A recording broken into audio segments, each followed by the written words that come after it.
హనుమకొండ జిల్లా కమలాపూర్ మండలంలో 2 పడక గదుల పట్టాల పంపిణీ కార్యక్రమం రసాభాసగా మారింది.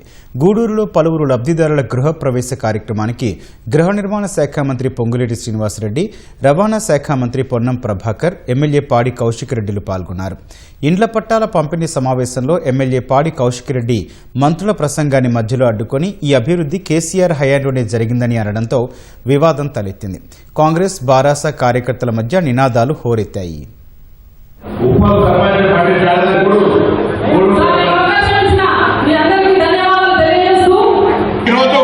తప్పకుండా శాసనసభ్యుడు కోరినట్టుగా నేను చెప్పింది బరాబర్ కేసీఆర్ గారు కట్టిననే చెప్పినా. నేను కేసీఆర్ గారు కట్టింది కదా సార్. కేసీఆర్ సార్ ఇన్ని రోజులు ఒక్క నిమిషం అందరూ ఒక్క నిమిషం సార్. నేను ఏమాట్లాడు ఇన్ని రోజులు కేసీఆర్ గారు డబుల్ బెడ్రూమ్ ఇల్లు ఎక్కడ కట్టినని అడిగింది కదా సార్. ఇలా మంత్రి గారు చేతి మీద డబుల్ బెడ్రూమ్ ఇల్లు ఓపెన్ చేపించాం కదా సార్. ఇలా చేస్తాం కదా సార్.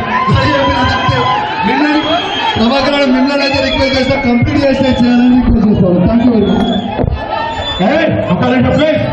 మచ్.